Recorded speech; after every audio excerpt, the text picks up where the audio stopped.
As Francis walked into the crowded hallway of the homeless shelter, he froze. Sitting in the corner was Ava, his ex-wife, holding a baby. She looked tired and nothing like the woman he once shared his life with over a year ago. His heart sank. Francis is the kind of man you'd imagine when you think of a millionaire. He wears suits that fit perfectly, drives cars that cost more than most people's houses, and has an office in the tallest building in the city. He built his wealth from the ground up, starting with nothing but an idea and a relentless drive to succeed. Now, he runs a highly successful investment firm, one of the biggest in the country. To the outside world, he's living the dream. But if you look a little closer, you'll see a man who's hard to read. Francis doesn't smile much. He's calm, calculated, and doesn't waste time on small talk. His employees respect him, but wouldn't describe him as warm or friendly. He works long hours, eats lunch at his desk, and often takes calls late into the night. Work isn't just part of his life, it is his life. But here's something not many people know. Francis quietly donates a lot of money to charities. Homeless shelters, food banks, schools, you name it. He doesn't attach his name to the donations. No press, no flashy headlines. He doesn't do it for recognition. It's just something he feels he should do. Maybe it's his way of balancing the scales, making up for something he can't quite put into words. And yet, despite all his success, there's this feeling Francis can't shake. It's like a hollow space inside him, one that money and success can't fill. He doesn't talk about it, not even to himself, but it's there, always lurking in the background. Sometimes, when he's alone in his massive house, or driving his luxury car late at night, the emptiness feels almost unbearable. It's as though there's something he's lost or missed, but he can't quite figure out what it is. Francis has everything he ever thought he wanted, but deep down he knows something is missing. He just doesn't know what that is. Francis sat in his large office, staring at the report in front of him. His assistant, a young woman named Claire, had just dropped it off with a quiet, "You might want to take a look at this." It wasn't unusual for him to get updates about the charities he supported. He donated millions every year. But this one was different. The report was from a homeless shelter he had been quietly funding for the past 3 years. It explained that the shelter was struggling. More people were coming in every day, and there weren't enough beds, food, or supplies to go around. The numbers were clear. They needed more help, and fast. Francis leaned back in his chair, tapping his pen against the edge of the desk. He wasn't the kind of man who liked to just throw money at problems without knowing how it was being used. He needed to make sure it was actually helping people. That's when he made up his mind. He'd visit the shelter himself. Not as Francis, the millionaire, but as just another person. No suits, no entourage, and definitely no press. Later that evening, he grabbed a pair of jeans and a plain hoodie from his wardrobe, clothes he hadn't worn in years, and slipped out of his house without telling anyone where he was going. When he parked a few blocks away from the shelter, he sat in his car for a moment, taking it all in. This wasn't his usual environment, but that was the point. He didn't want anyone treating him differently just because of his money. As he walked towards the shelter, blending into the crowd, he had no idea what to expect, but one thing was clear. He needed to see the reality of the place he'd been supporting all this time. Francis walked into the shelter's dining area, his footsteps slowing as he took in the scene. The room was crowded, full of people sitting at long, worn tables. Some ate quietly, while others talked in low voices. The air smelled faintly of soup and stale bread. He glanced around, his eyes scanning the room. Then he froze. At the far end of the room, sitting alone at a corner table, was a woman holding a baby. Her head was bowed slightly, her long brown hair messy and unkempt. She looked tired, but she kinda looks familiar. As he came closer, there was no mistaking her. It was Ava, his ex-wife. Francis's heart felt like it skipped a beat when he was sure who she is. He couldn't move. He just stood there staring. Ava, who looked completely different now. She wore an oversized sweater that hung loosely on her frame, her face pale and drawn. She held the baby close, cradling it protectively. But even that couldn't hide the vulnerability in her posture. A flood of memories rushed back. Their marriage. The good days, when Ava would laugh at his jokes, her eyes lighting up the room.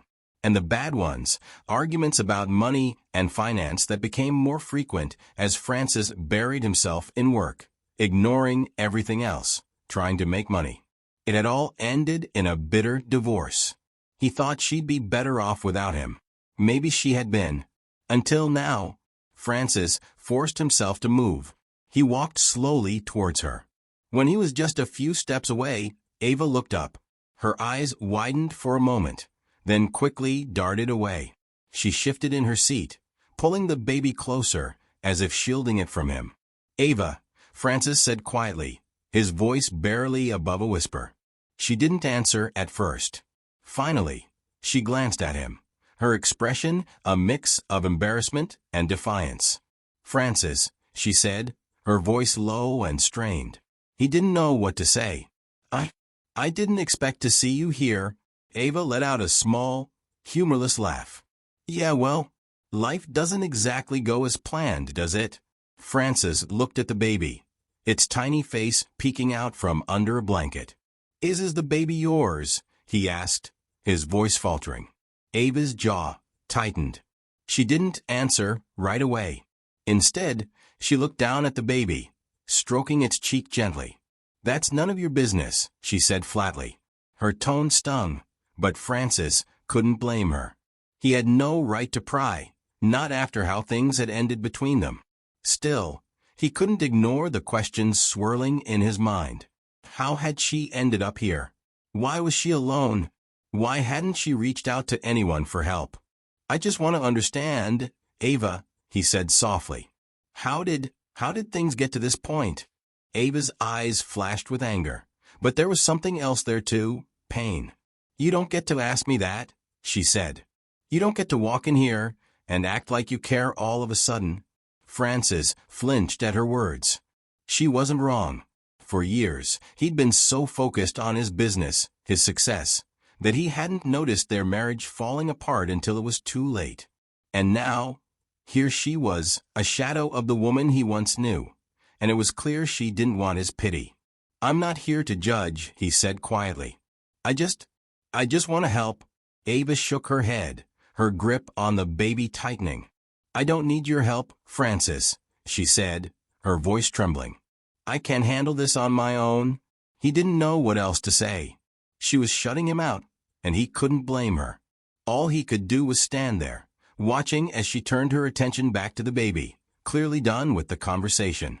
For the first time in years, Francis felt truly powerless. In the days after Francis saw Ava at the shelter, he couldn't shake the image of her from his mind. Seeing Ava there, disheveled, holding a baby, was like a punch to the gut. It wasn't just about shock. It was guilt, plain and simple. Their marriage hadn't been perfect, but it hadn't been all bad either. Francis thought he was doing the right thing back then. He'd thrown himself into his work, chasing one deal after another, telling himself it was for both of them. They didn't grow up with much, and Francis wanted to make sure they never had to worry about money again. But somewhere along the way, he'd forgotten what mattered most. Late nights at the office turned into missed dinners. His promises to make time later became empty words. By the time he noticed Ava was slipping away, she was already gone. Now here she was, sitting in a shelter. And she had a baby. That was the part he couldn't wrap his head around. Was it hers? Who was the father? The questions churned in his mind, but one thing was clear. She didn't deserve this. No one did. Unable to let it go, Francis decided to dig deeper. He visited the shelter again, this time under the guise of checking how his donations were being used. Quietly, he pulled the manager aside and asked about Ava.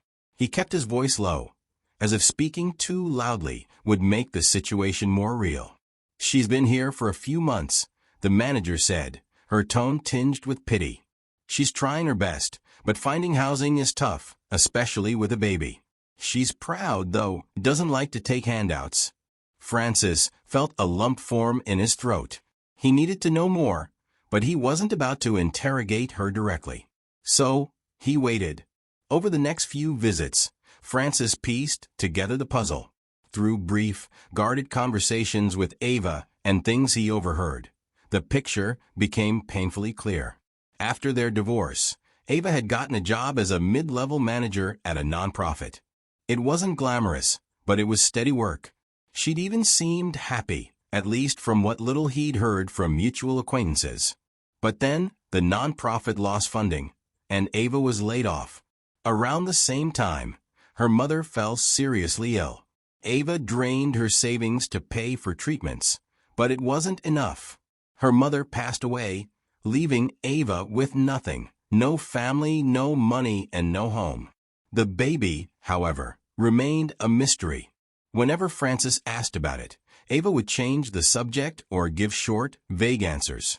"It's not important," she'd say, or "I'll handle it." But the way she held the child, the way her eyes softened when she looked at it was clear the baby was important to her, even if she wouldn't explain how. Francis couldn't take it anymore. Watching Ava struggle, seeing her pride keep her from accepting help, it was too much. On another visit, he decided to act. "Ava," he said, standing in front of her at one of the worn-out tables in the shelter's dining area. She was feeding the baby a bottle, her movements slow and tired. "Let me help you." She didn't look up. "I don't need your help, Francis." "Yes, you do," he said, trying to keep his voice calm. "Look, I can rent you an apartment. Somewhere safe, clean. I can help you find a job." She finally met his eyes, and the fire in her gaze caught him off guard. "You think throwing money at me will fix this?" "Fix us." "It's not like that," he said quickly. "I just want to help." She shook her head, her grip tightening on the baby. "You're doing this to make yourself feel better, to clear your conscience. You don't care about me, Francis. You never did, not when it mattered." Her words hit harder than he expected. He wanted to argue, to defend himself, but deep down he knew there was truth in what she said. He had cared, but he hadn't shown it when it counted. "I care now," he said quietly, but she had already turned away. Francis walked out of the shelter that day feeling defeated. But as he stood outside, staring at the city skyline, he made a decision. Ava didn't want his help. Fine. He'd find another way. He wasn't going to let her slip through the cracks again. Not this time. Later that week, Francis visited the shelter again a week later under the guise of meeting the shelter's management. When he found Ava this time, sitting in the corner, gently rocking the baby in her arms. The baby looked peaceful, small fingers gripping Ava's sweater as if holding on for dear life. Francis walked over quietly, not wanting to startle them. "I didn't think you'd come back after the mean words I said to you the last time," Ava said without looking up. "I couldn't stay away," Francis admitted, sitting on the opposite side of the table. He kept his voice calm. "Ava, I need to know. Is the baby yours?" For a moment, she didn't respond. She just stared down at the little face in her arms. Then, with a deep sigh, she nodded. "Her name is Lily. She's mine." Francis felt his heart skip a beat. It wasn't the answer he was expecting. He hesitated before asking, "Is she ours?" Ava's eyes flicked up to meet his. For the first time in years, he saw vulnerability in them, something he hadn't noticed when they were married. She shook her head. "She's mine, but she's yours too. I was already pregnant when we divorced." The words hit him like a punch in the gut. Francis leaned back in his chair, his mind racing. Pregnant. She had been pregnant while they were going through the divorce, and she never told him. "Why didn't you say anything?" His voice cracked, unable to hide the hurt. Ava shifted uncomfortably, her arms tightening around Lily.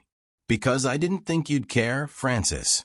You were so focused on your work, on making more money, closing more deals. You barely noticed me, let alone a child we didn't even plan for. I thought you'd see her as a burden." Her words cut deeper than he expected. He wanted to argue, to tell her she was wrong, but deep down, he knew why she felt that way. Back then he was a different person, someone who prioritized his career above everything else. He barely had time for Ava, let alone the thought of being a father. Francis looked at Lily, who was now awake and staring at him with curious eyes. She was beautiful, so small, so innocent. And she was his.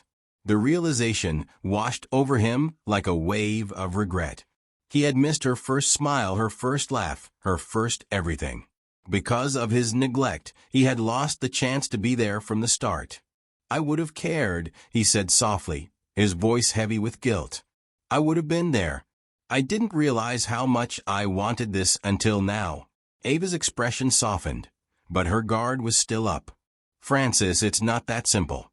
Lily doesn't need half-hearted promises. She needs someone who's going to show up no matter what." "I know," he said, swallowing the lump in his throat. "I'm not that person I used to be, Ava. I don't want to miss any more of her life. I want to be part of it, part of her life, and yours if you'll let me." For the first time, Ava didn't push him away. She didn't agree either, but there was a flicker of something in her eyes. Hope maybe, or at least the willingness to believe he might change. That was enough for now. As he left the shelter that day, Francis knew this was his turning point. He couldn't undo the mistakes he made during their marriage, but he could choose to show up now. For Ava. For Lily. For the family he never realized he wanted. Francis needed to do something about his child and her mother's situation. He knew Ava. If he went in guns blazing, throwing money around like it would solve everything, she'd shut him out in an instant. So, he decided to help her quietly, from the shadows. First, Francis doubled his donations to the shelter. He made sure it wasn't flashy, just enough to help them keep things running smoothly. Then, after some digging, he found out Ava was buried in debt. Medical bills from her mother's illness had piled up, along with overdue rent, before she ended up at the shelter. Francis paid it all off. Every last bit. He made sure it looked like the debts were simply cleared, so Ava wouldn't know he was behind it. Next, he reached out to an old friend who ran a nonprofit. They had a job opening that fit Ava's skills perfectly. Francis pulled a few strings to get her an interview, but he didn't tell her it was his doing. He knew Ava's pride wouldn't let her take a handout. She got the job on her own merits, and although she was hesitant at first, she eventually accepted it. Little by little, Ava's life started to shift in the right direction. But Francis didn't stop there. He started showing up at the shelter, not as the millionaire he was, but as a volunteer. He cleaned tables, handed out meals, and stayed late helping out wherever he could. It wasn't glamorous work, but it gave him a chance to see Ava and the baby more often. Francis took his time, though. He didn't push Ava or try to force his way into her life. Instead, he just showed up. He didn't try to fix things with money or quick solutions. He let her share her fears, her struggles, and her hopes without judgment. Slowly, the wall between them started to come down. Their conversations felt less like polite small talk and more like the honest connection they hadn't had in years. And then there was Lily, spending time with her changed Francis in ways he didn't expect. He didn't know the first thing about babies, how to hold them, how to feed them, but he tried. One day, when Ava let him feed Lily her bottle, he fumbled so much they both laughed, for the first time in what felt like forever. Lily became more than just a baby to him. She became a second chance, a chance to be the kind of father he had never thought he could be. Finally, the day came when Ava moved out of the shelter. With her new job, she was able to rent a modest apartment. It wasn't anything fancy, but it was hers. Francis helped her move in, carrying boxes and putting together furniture. At one point, they sat down on the floor of her tiny living room, both exhausted. The silence was heavy, but not uncomfortable. Ava looked at him and said, "I didn't think you cared. I really thought you just wanted to throw money at the problem and walk away." Francis didn't know what to say. He just nodded. "I used to think money could fix anything, but I'm learning it can't." Ava smiled faintly. "Thank you for everything. I mean it. But don't think this means I've forgiven you completely. It's going to take time. I know, Francis replied softly. I'll wait. And for the first time in years, Francis felt like he was doing something that mattered, not for his ego, not for his image, but for the people who truly mattered to him. As the days passed, Francis realized he couldn't just stand on the sidelines anymore. He couldn't ignore the fact that Ava and Lily, his own daughter, needed him, even if Ava tried to handle everything on her own. So, one quiet afternoon at her new home, he asked her straight out. Ava, he said, his voice steady, I know I messed up more than once, but I want to be fully in Lily's life. I want us to work together to raise her. I can't change the past, but I can promise to be a better father than I ever was a husband. Ava looked at him. She didn't say anything at first. She had every reason to doubt him, and he knew that. Finally, she spoke, her words cautious but clear. Francis, I can't let you walk in and out of her life like you did with mine. Lily deserves stability, not broken promises. Francis nodded. Whatever it takes, he said. I'll prove it to you. To both of you. Ava didn't agree right away, but she didn't say no either. It wasn't trust, it was a chance. And for Francis, that was enough. Francis didn't waste that chance. Slowly, Ava began to see the changes in him. He started showing up not just physically, but emotionally. He didn't just drop off toys or write checks. He spent time with Lily. He learned how to hold her without looking awkward and even changed a diaper or two, though his first attempts ended in disaster. Ava couldn't help but laugh at that, and for a moment, it felt like a tiny piece of the old them resurfaced. But this wasn't about them as a couple. This was about Lily. They became partners, co-parents, figuring out how to balance everything for her sake. Ava saw a side of Francis she hadn't seen before, patient, kind, and willing to listen. It wasn't perfect, but it was progress. It was a sunny day when Ava got the call from the shelter manager. She couldn't believe it. Francis had bought them a new building, bigger, better, and with enough space to help more families like hers. And what left her speechless was the dedication. It was named after her late mother. When she confronted Francis about it later, her voice was thick with emotion. You didn't have to do that, she said. I wanted to, Francis replied simply. Your mom inspired so much of who you are. And you inspired me to be better. Ava didn't know what to say. For the first time in years, she felt seen not as someone who needed saving, but as someone who mattered. The story ends in Ava's small but cozy apartment. It's Lily's first birthday, and the three of them are sitting together, watching her smash her tiny hands into the frosting of her cake. Francis has a goofy grin on his face as he snaps pictures, and Ava shakes her head, amused. There's no dramatic kiss, no tearful declarations of love. Just laughter, warmth, and something new, hope. Ava and Francis aren't back together, but they found a way to move forward, not as husband and wife, but as parents and as people trying to build a better future. And as Lily claps her frosting-covered hands and lets out a squeal of joy, it's clear they're finally a family in their own way. Thanks for watching. If you enjoyed this story, let us know your thoughts in the comments below. Don't forget to like, share, and subscribe for more stories like this. We'd love to hear what you think. See you in the next one.